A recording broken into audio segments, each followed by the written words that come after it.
Irrigation experts ఏం చెప్తారు మనం విందాం. ఇరిగేషన్ ఎక్స్పర్ట్స్ ఏం చెప్తారు విందాం. ఒక్క నిమిషం వెంకటరమణ గారు నమస్తే. నా ఆడియో క్లియర్ గా ఉందా మీకు? నమస్తే వినొస్తుంది. వెంకటరమణ గారు ఏం చెప్తారు ఈ పోలవరం బనకచెర్లకు సంబంధించి? ఇప్పుడు దాకా పొలిటికల్ లీడర్స్ వాళ్ళ వెర్షన్, వాళ్ళ పార్టీల వెర్షన్ అంతా కూడా చెప్పారు. అసలు ఏంటి పోలవరం బనకచెర్ల, దీనివల్ల తెలంగాణ కలుగుతున్నటువంటి నష్టం ఏంటి, ఏపీ వాదన ఏంటి, ఏం జరుగుతుంది అనుకుంటున్నారు మొత్తం ఈ వ్యవహారంలో? మనకు తెలంగాణ వచ్చింది నీళ్ల కోసమే, నిధులు అది తర్వాత విషయం అనుకోండి. ఫస్ట్ పాయింట్ నీళ్ళు అనేది చాలా అన్యాయం జరిగింది అనేటువంటి విషయం మీదనే మనం తెలంగాణ తెచ్చుకున్నాము. కాబట్టి ఏ పార్టీ అయినా తెలంగాణకి జరిగిన అన్యాయాన్ని మనం ఎట్లా కవర్ చేసుకోవాలి అనే దాని గురించి ప్రయత్నం చేయాలి.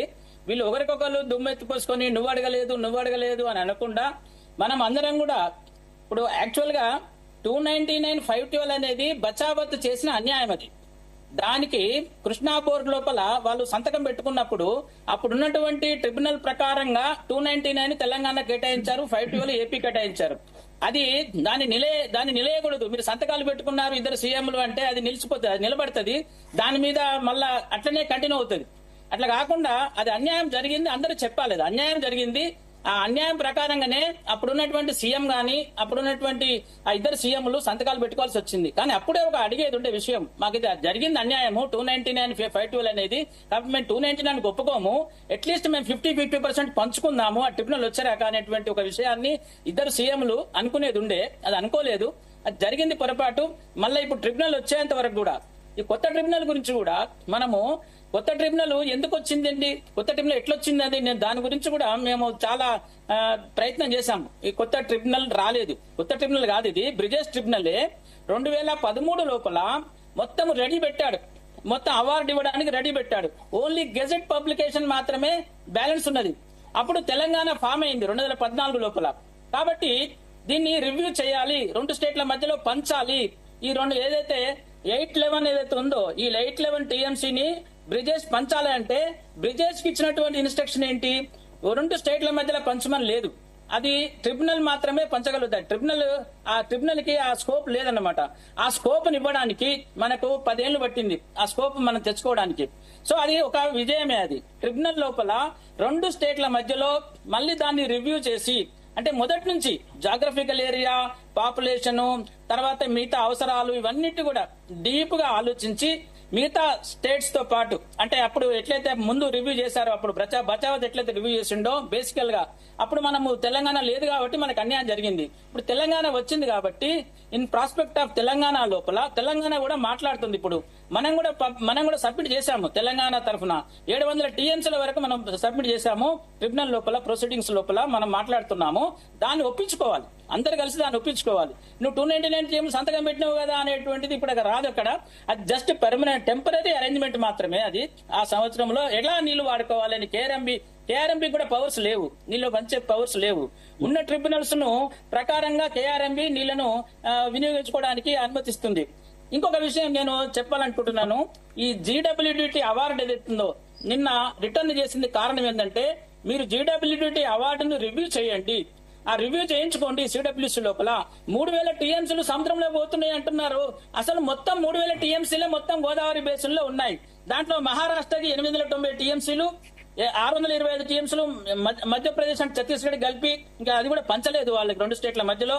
అట్లే 19 ఆంధ్రప్రదేశ్ ప్రభుత్వం పైకి మాత్రం సముద్రంలో కలిసే నీళ్లే మేము వాడుకుంటా ఉంటున్నాం కదా, అందులో తప్పేముంది అని పదే చెప్తున్నటువంటి అంశం. ఇది పైకి అంతా మంచిగానే కనిపిస్తుంది, వెనకాల ఉన్నది ఏంటి అసలు దీనికి సంబంధించి? సముద్రంలో 3000 టీఎంసీలు పోతలేవండి. 3000 టీఎంసీలు మహారాష్ట్రకి 890 టీఎంసీ, 3000 టీఎంసీలలో సముద్రంలోకి పోతలేవు. అవి మొత్తం 3000 టీఎంసీలే అవైలబుల్ ఉన్నాయి. సముద్రంలో పోయే నీళ్లంటే వాన నీళ్లు రోజుకు 50 లక్షల టీఎంసీలకు, 50 లక్షల క్యూసెక్లకి మనం పోలవరం డిజైన్ చేశాం. 50 లక్షలు అంటే 400 టీఎంసీలు సముద్రంలో పోతాయి. అవి సముద్రంలోకి పోవు, ఆ కింద ధవళేశ్వరం ఉంది కాబట్టి కొంత వాళ్ళు వాడుకుంటారు. ఆ వాడుకున్న తర్వాత 400 ఒక రోజులో 400 టీఎంసీలు పోతాయండి. మనం ఒక రోజులో 400 టీఎంసీల నీళ్లు పోయే వాటికి మనం ఎన్ని టీఎంసీలు లిఫ్ట్ చేస్తున్నాము? 2, 3, 4 టీఎంసీలు లిఫ్ట్ చేస్తున్నాము. లేదంటే 400 టీఎంసీలు స్టోరేజ్ చేసుకొని మనం 100 రోజులలో రోజుకు 4 టీఎంసీలు లిఫ్ట్ చేసుకోవచ్చు. అటువంటి ఫెసిలిటీ కూడా మనం ఏర్పాటు చేసుకోలేకపోతాం కదా, అట్లా చేయలేం కదా. సముద్రంలో పోయే నీళ్లు చాలా ఉంటాయి, 3000 కాదు. కృష్ణా బేసిన్ లో 5000 టీఎంసీలు కూడా సముద్రంలో పోతున్నాయి. కృష్ణా బేసిన్ లో కృష్ణా బేసిన్ లో మనము వాడుకునేది 811 టీఎంసీలు, టోటల్ గా 2000 చిల్లర మనము టోటల్ గా వాడుకునేది. అంటే 75% ఈల్డ్ అనేది ఏదైతుందో దాన్ని ప్రామాణ్యంగా తీసుకుంటాం మనం ప్రాజెక్టులు కట్టేటప్పుడు. సముద్రంలో పోయే నీళ్ల కోసం ప్రాజెక్టులు ఎవరు కట్టారంటే ఎవరు ఒప్పుకోరు కూడా. ఒప్పుకుంటే కూడా అది ఏదో మేనేజ్మెంట్ చేసుకుని ఒప్పుకున్నట్లు లెక్క, సిడబ్ల్యూసీ తప్పు చేసినట్లు లెక్కనే అవుతుంది. కాబట్టి గోదావరి మొత్తం మీద 3000 టీఎంసీలు మాత్రమే ఉన్నాయి 75% ఈల్డ్ తోని. ఒకవేళ అవసరం అనుకుంటే ఇంకా మేము ఈల్డ్ పెంచుకోవాలనుకుంటే 65% ఈల్డ్ కూడా వర్కౌట్ చేయొచ్చు. అది కొంచెం పెరగొచ్చు. 3000 కాకుండా అది ఇంకా 3500 4000 అవుతుంది. అది అట్లా 50% కూడా మన యావరేజ్ కూడా మనము ఈల్డ్ క్యాలిక్యులేషన్ చేసుకోవచ్చు. అప్పుడు ఇంకా కొంచెం పెరుగుతుంది. అట్లా మనము ప్లాన్ చేసుకోవాలి. కానీ సముద్రంలో పోయే నీళ్లు 3000 టీఎంసీలు అంటే మాత్రము అది శుద్ధ అబద్ధము. మొత్తం 3000 టీఎంసీలకు ప్రాజెక్టులు ఇవాళ ఎర్రమార్కెట్ అయి ఉన్నాయి. అవి కొన్ని కట్టని మూలంగా మన తెలంగాణలో ముఖ్యంగా 940 టీఎంసీలు మనం అంటున్నాం. అది కృష్ణా కమిటీ లోపల, శ్రీకృష్ణ కమిటీ లోపల అప్పుడు ఏపీ గవర్నమెంట్ ద్వారా ఇక్కడ ప్రాజెక్టులు అంటే గోదావరిలో గానీ కృష్ణలో గానీ ఇయర్ మార్కెట్ అంటే అంతే. అది ఇయర్ మార్కెట్ అంటే మీన్ దానికి ఏదో శాంక్షన్ ఇచ్చినట్టు కాదు. అది 940కి జీవో లేదు. అది ఓన్లీ ఇయర్ మార్కెట్. కాబట్టి ఈ 940 టీఎంసీలలో మనం వాడుకోలేకపోతున్నాము. ఇంకా వేరే చాలా చోట్ల మహారాష్ట్రలో గానీ కర్ణాటకలో గానీ వాళ్ళు వాడుకోకుండా కిందికి పంపుతున్నారు. కాబట్టి ఆ నీళ్లు వేస్ట్ అవుతున్నాయి తప్ప. వెంకటరమణ గారు, రైట్. మానవతరాయ్ గారు, తెలంగాణ వాడుకోవట్లేదు, మేము వాడుకుంటే తప్పేంటి, వృధాగా పోతున్న నీరు, ఈ రకమైనటువంటి వాదన ఆంధ్రప్రదేశ్ వినిపిస్తుంది.